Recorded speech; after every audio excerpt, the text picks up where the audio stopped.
वर्ग 5 के मेरे प्यारे बच्चों, आप लोगों को सुप्रभात। मैं पवन सर आज आप लोगों को आपके हिंदी पाठ पुस्तक हिंदी सौम्या के पाठ संख्या 6 पढ़ाने जा रहा हूं, जिसका शीर्षक है दो प्राकृतिक वैध। ध्यान दें मेरे प्यारे बच्चों, आज जो हम लोग पाठ हम पढ़ाने जा रहे हैं उसका शीर्षक है दो प्राकृतिक वैध। इस पाठ को शुरू करने से पहले मेरे प्यारे बच्चों, मैं आप लोगों को यह बता दूं कि इस पाठ में हम लोग यह बात को पढ़ेंगे कि आपके आसपास पड़ोस में या आपके घर के आसपास बहुत सारे कुछ ऐसे पेड़ पौधे हैं जिसे आप नहीं जानते हैं कि वह हमारे लिए उपयोगी है। लेकिन आज मैं कुछ ऐसे पौधे का नाम बताने जा रहा हूं या इस पाठ में आप लोग पढ़ेंगे जो आपके लिए बड़ा ही उपयोगी है। वह पौधा आपके लिए दवा के समान होगा या दवा के रूप में लिया जा सकता है। इस पाठ में यही चर्चा करना है और इस पाठ में यही बात को हमें पढ़ाना भी है और आप लोगों को पढ़ना भी है। सबसे पहले आप लोग अपना अपना पाठ पुस्तक निकाल के पाठ संख्या 6 निकाल ले और ध्यान से मेरी बात को सुने और जो पढ़ाने जा रहा हूं उसे ध्यान से देखे और उसे समझे।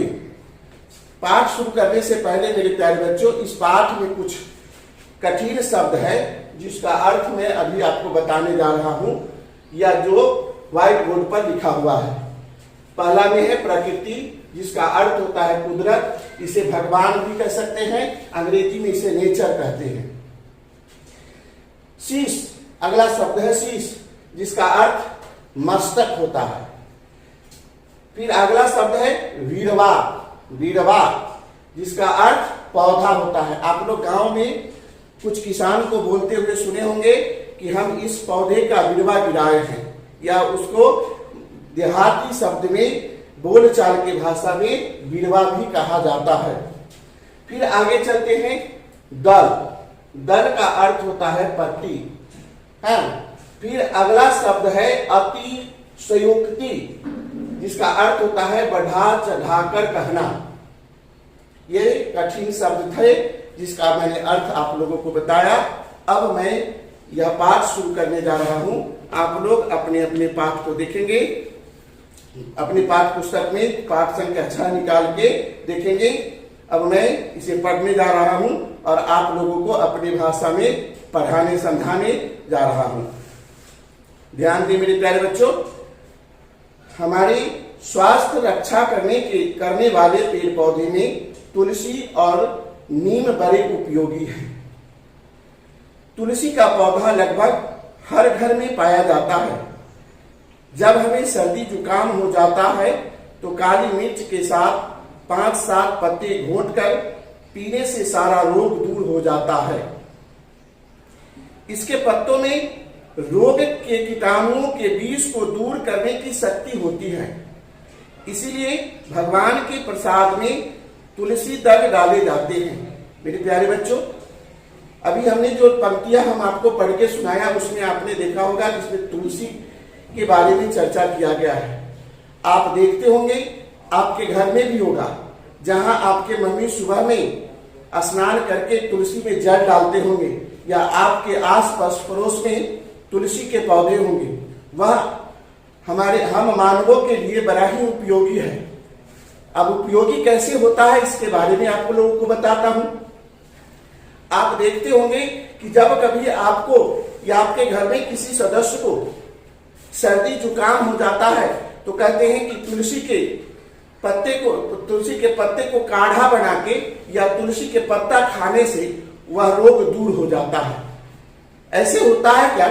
जब आप लोगों को सर्दी जुकाम होता है तो आपके मम्मी या पापा या आपके घर के बुजुर्ग लोग या दादी हैं, वह क्या करते हैं, कुछ तुलसी के पत्ते को तोड़ लेते हैं और उसमें काली मिर्च डाल के एक काढ़ा तैयार कर लेते हैं, उसे आपको पिला देते हैं, जिससे आपके सर्दी जुकाम दूर हो जाता है।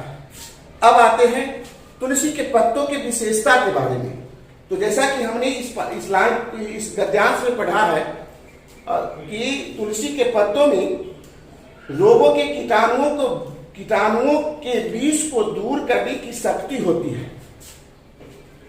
तुलसी के पत्ते के बारे में जब चर्चा करते हैं मेरे प्यारे बच्चों, तो उसके विशेषता क्या होता है कि तुलसी के पत्ते में एक विशेष प्रकार का रसायन कहे या विशेष प्रकार की शक्ति पाई जाती है। यदि कोई कीटाणु आपके शरीर में बढ़ गया हो या उसका क्या कहते हैं प्रकोप आपके ऊपर आ गया है, तो अगर आप तुलसी के पत्ते को खाते हैं या तुलसी के पत्ते को रस को खाते हैं तो उसके रस से उस कीटाणु के जो विष होते हैं वह खत्म हो जाते हैं या दूर हो जाते हैं। फिर आगे देखते हैं, घर में महिलाएं स्नान करने के बाद इसे नियम से जल देती है और तुलसी माता को बिरवा कहकर पुकारती है। इस गुणकारी पौधे को हरा भरा रखने में वे अपना धर्म समझती है और उसकी पूजा करती है। मेरे प्यारे बच्चों, अभी आपके बीच हम तुलसी के पत्तों के बारे में चर्चा कर रहे थे, अब तुलसी के पौधा के बारे में चर्चा कर रहे हैं।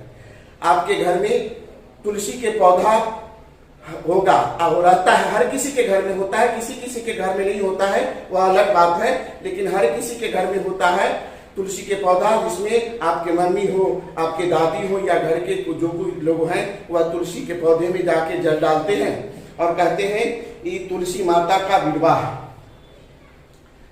आप लोग देखा होगा कि जब आपके आसपास में कहीं भोज या आपके घर में भोज वगैरह होता है या भगवान की पूजा होता है तो उसमें तुलसी के पत्ते को भी चढ़ाया जाता है।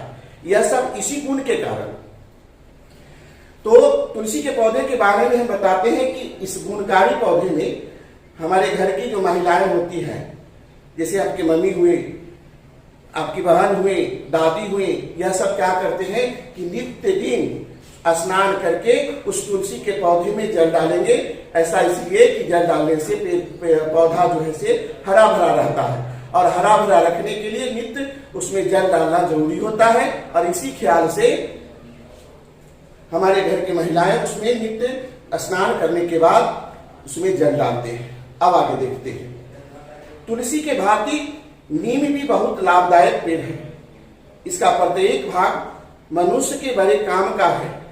नीम की पत्तियों पर जब सूर्य की किरणें पड़ती है तो आसपास की वायु शुद्ध हो जाती है।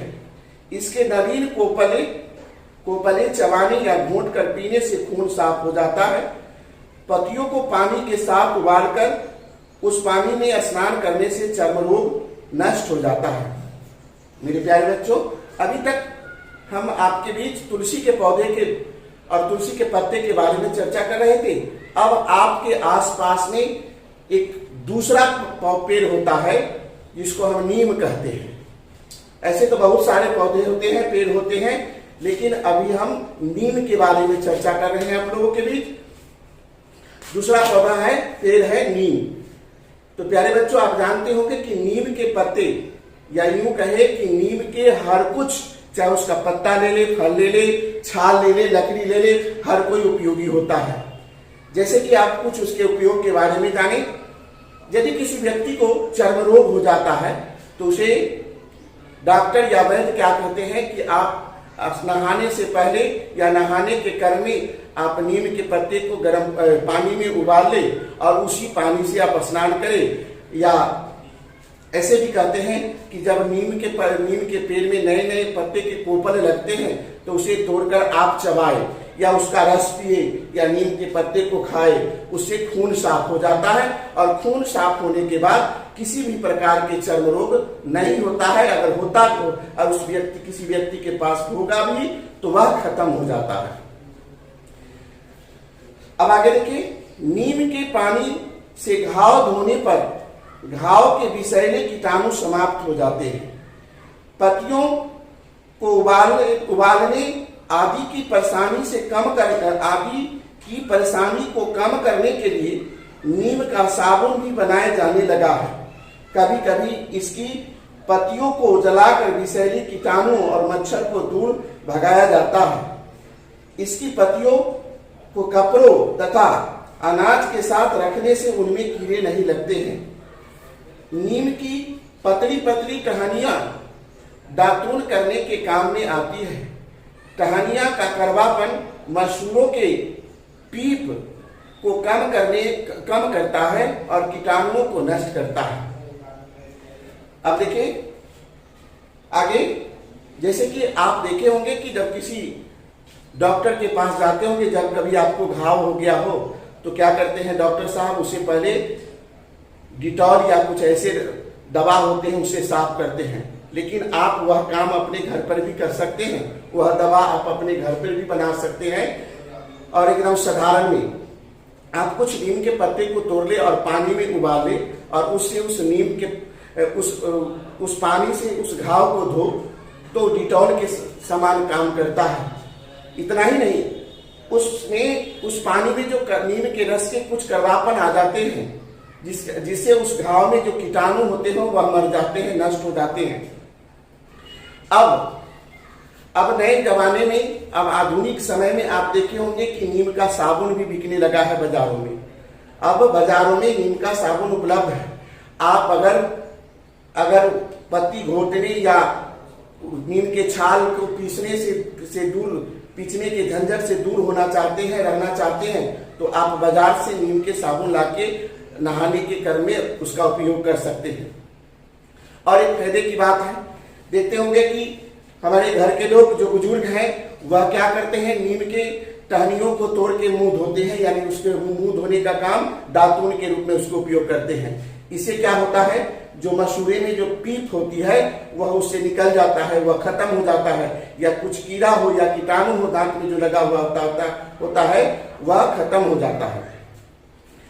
अब आगे देखते हैं, नीम की छाल को घिसकर फोड़े फुंसियों पर लगाने से वे ठीक हो जाते हैं। नीम के फल को निबोड़ी कहते हैं। नीम का जो फल होता है उसे हम क्या कहते हैं, निबोड़ी कहते हैं। कच्ची निबोड़ी में दूध होता है, यह कड़वी होती है, किंतु पकने पर इसका गुदा मीठा होता है। नीम की गुठली बड़े काम की चीज है, इस गुठली से तेल निकाला जाता है। नीम के तेल की मालिश से खुजली तथा अन्य प्रकार के चर्म रोग नष्ट हो जाते हैं। देखिए नीम का पेड़ किस प्रकार हमारे लिए उपयोगी है। सबसे पहले क्या हुआ कि पत्ती को उबाल के पीते हैं तो खून साफ हो जाता है। अगर उसके बाद नीम के टहनियों को दातून के रूप में प्रयोग करते हैं। नीम के छाल को पीस के घाव पर लेप लगाने का काम करते हैं, जिससे घाव ठीक हो जाता है। अब आइए, अब उस नीम के पौधे के फल के बारे में आते हैं। नीम का जो फल होता है वह हरा हरा सा पहले होता है, पकने के बाद पीला होता है। जब नीम का फल कच्चा होता है तो उसमें दूध होता है, और जब यह पक जाता है तो यह पीला हो जाता है और इसके गुदा जो होते हैं वह मीठे हो जाते हैं। अब क्या होता है, इसके जो नीम के फल के जो गुठली होते हैं वह भी उपयोगी हैं। अब नीम के फल के गुठली को अब नए इधर आके अभी तत्काल समय में इसका तेल निकाले जाने लगा है, और वह तेल से मालिश करने से चर्म रोग या अन्य प्रकार के जो खुजली वगैरह होता है वह खत्म हो जाता है।